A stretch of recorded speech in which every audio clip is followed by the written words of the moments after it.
In this video I learned to balance the forces on an aircraft in straight and level flight. This is not straight and level, so the three things that you must remember in straight and level, as per the definition, is to maintain an altitude, to maintain a direction, and to keep everything in balance. Yeah.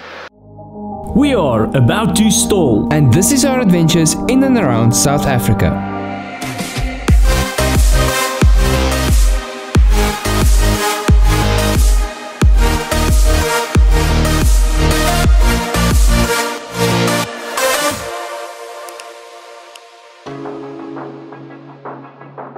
This is the 5th video in an ongoing series documenting my training towards my private pilot license. In the previous video I learned the effects and forces of the aircraft control surfaces, and in this video I learned to balance those forces in straight and level flight, forming the basis on which the rest of my training will build on. Just a disclaimer, although this video is meant to be informative, it should not be used as instruction. Please consult your instructor. Let's get into it.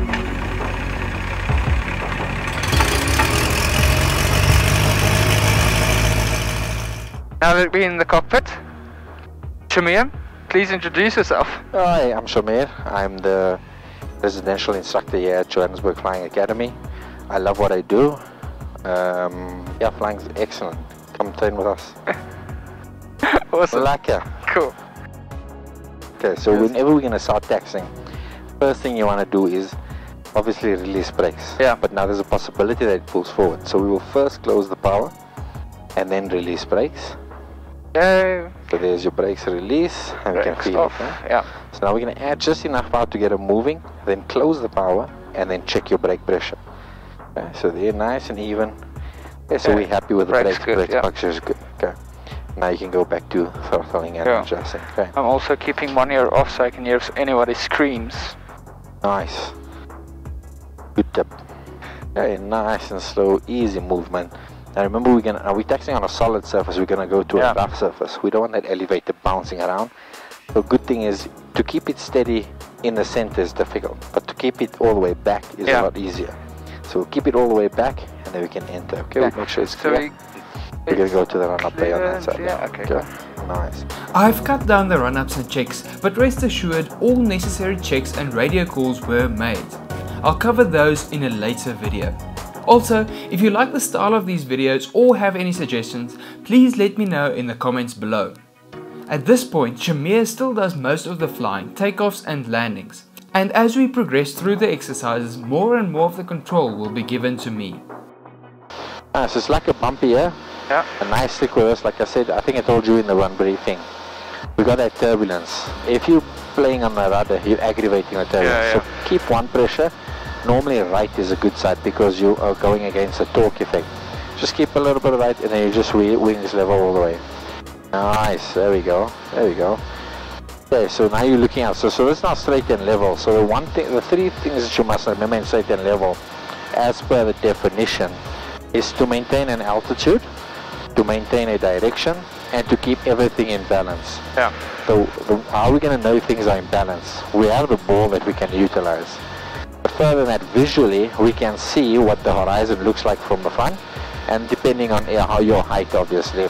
So this is inside the level. Check what it looks like. Get comfortable with what it looks like, so that you can always maintain that. Okay. Then from the side of your eye through the peripheral, you can see that both wings has an equal distance to the horizon. And that is now obviously the definition of straight and level. For your initial PPL license, you learn to fly by visual flight rules, meaning that you fly by visual reference to the outside of the aircraft by adjusting the control columns and then using the trim to relieve the control pressures. The sling has an electronic trim, so you make small adjustments by clicking on the buttons. So now we are in straight and level condition. Yeah. Okay. There are a few configurations an aircraft can be in during straight and level flight. The normal, clean configuration, with flaps and slow flight. First we look at how straight and level flight changes during slow flight. Let's reduce the power and try and fly this thing a little bit slower without taking flaps. So we're going to slowly bring back on the power, and then you tell me what's happening with our nose. Okay. So there's now a nice low power setting. We're maintaining altitude, And then look how high. So now you see, you need to adjust your trimmer for this. So adjust on your trim just a bit. You see how high our angle of attack starts sitting. Yeah.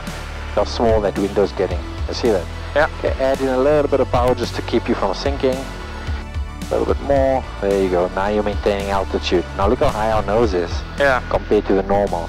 And then while we're here, look how much play we have on our controls. So it's become less effective. If we need to utilize anything here, we need quite a bit to maneuver. Add the power in flow slowly. Now we're going to go full power, and as we're adding in power, the coupling effect comes in. So we count it by pushing forward. We keep the nose forward, there you go. And we don't want to see it climb, so the stick will go quite a bit more forward. Okay, let it go a little bit more. We're busy climbing, push forward. Put your stick a bit more forward. There you go. So now we're not climbing anymore. You see, now you can adjust for your trim there.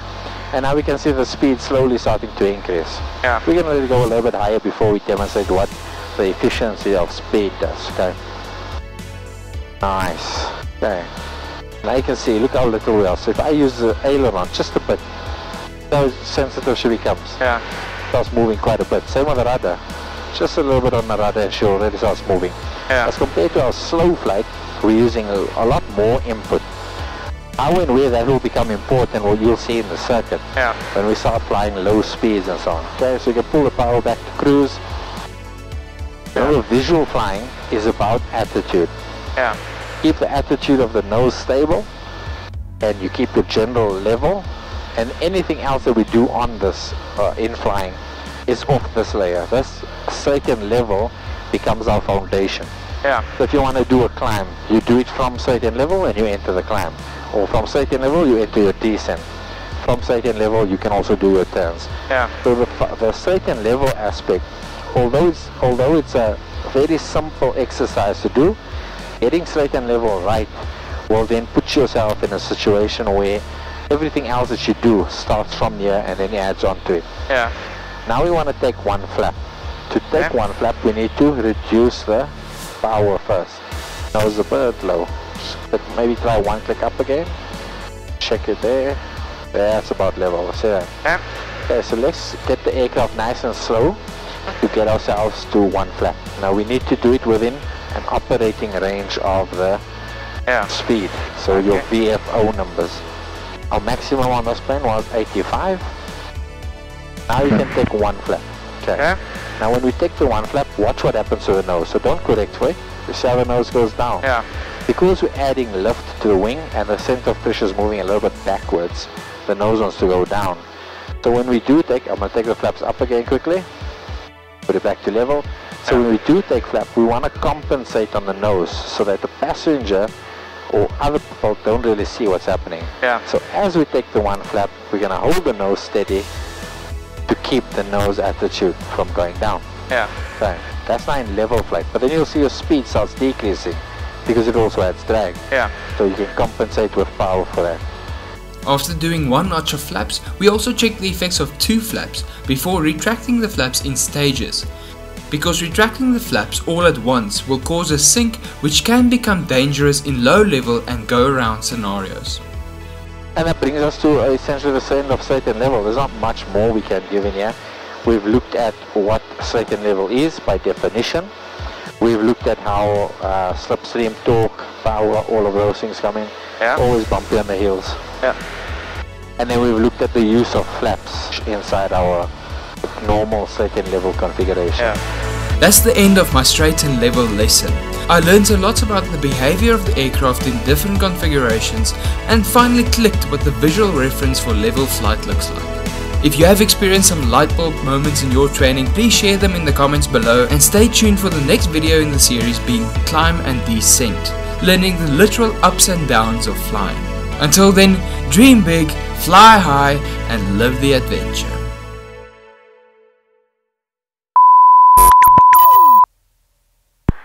Oh, the beauty of Bose.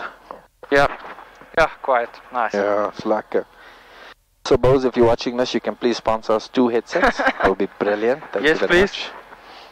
We're more than willing to try out your latest technology. Yeah, we'll make a nice review for you. Yeah. We'll add Bose to every sentence. Yeah. So something like this. Okay, we're ready to taxi Bose. Okay.